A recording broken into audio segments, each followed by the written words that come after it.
자, 그럼 각자도생이라는 말이 뭘 의미를 하는 걸까요? 각자도생을 네이버에서 찾아보면 조선시대의 대기근이나 전쟁이 일어났을 때, 그래서 살기 어려운 상황이 왔을 때 백성들이 살아남아야 한다는 절박함에 어떻게든 살아갈 길을 찾는다라는 데에서 나온 말이고요. 그 유래를 좀 찾아보자면 예전에 진시황제 아시죠? 진나라의 시황제였던 진시황제가 이제 거의 불로초를 찾아서 늙지 않고 영원히 살려고 하다가 결국 못 찾았죠. 그러면서 이제 병이 걸려서 죽게 되는데, 원래는 첫 번째 아들인 부소에게 이 제국을 물려주고자 유서를 남겼는데, 그때 옆에 있던 간사한 신하였던 조고의 음모에 의해서 유서가 바뀌게 되고, 그래서 둘째 아들인, 힘이 없었던 둘째 아들인 호해가 왕을 이어받게 됩니다. 이렇게 왕이 된 호해와 그 뒤에서 주종하는 간신이었던 조고가 본인들의 이익만을 챙기는 데 집중을 하고 노는 데만 신경을 쓰면서 공포정치를 피게 됩니다. 20여 명이 넘는 형제와 일족들을 학살을 하게 되고, 백성들은 점점 더 궁핍한 생활로 들어가게 되는 거죠. 나라 일에는 신경을 안 쓰고 아방궁이라고 많이 들어보셨을 텐데, 엄청난 노는 궁을 하나 만들어서 거기 안에서 뭐 여자랑 술 이런 거에 빠져가지고 노는 데 집중을 하고 나라를 관리하고 하는 데에는 큰 관심이 없었던 거죠.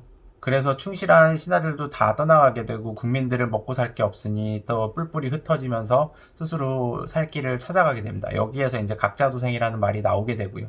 이렇게 힘든 생활이 계속돼 왔었죠. 진시황제 때부터 커다란 뭐 무덤이라든가 아니면 궁을 만들기 위해서 많이 핍박을 받아왔었는데, 그 이후에 호해가 왕이 됐을 때에도 공포정치 등을 피면서 생활이 점점 더 궁핍해지다 보니까 백성들의 원성은 점점 더 높아져 갔었고, 결국은 먹고 살기 힘들어서 죽음을 면하기 위해서는 스스로 목숨을 걸고 이 왕정에 이제 대항을 하기 시작을 합니다.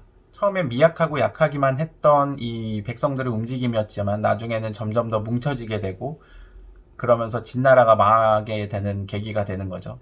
진나라가 망하게 되고 나서는 이제 초안지라고 들어보셨는지 모르겠지만 삼국지와 비슷한 되게 재미있는 얘기가 있습니다. 삼국지 전의 얘기고, 그러니까 진나라와 삼국지의 사이에 있는 중국 내 국가 내의 이야기를 다룬 이야기고요. 뭐 삼국지와 비슷할 정도로 재미있기 때문에 관심 있는 분들은 한번 읽어보셔도 되고, 이 초안지라는 게 사실 우리가 아는 많은 사자성어가 여기서 나오는 게 많습니다.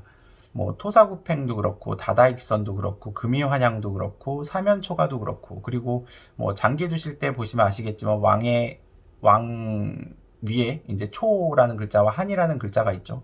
이게 이제 초나라와 한나라가 싸우게 되는 건데, 초나라의 항우와 한나라의 유방이 싸우게 되는데, 요 초한을 빗대서 만든 게 장기이고, 그리고 이 유방이 결국은 초나라를 이겨서 한나라가 중국을 차지하게 되는데, 이 유방이 삼국지에 나오는 유비의 조상이라고 보시면 되는 겁니다. 이렇게 시대가 살기가 어려워지고 각박해지면은 각자도생의 길을 찾아 떠나갈 수밖에 없게 되는 거죠.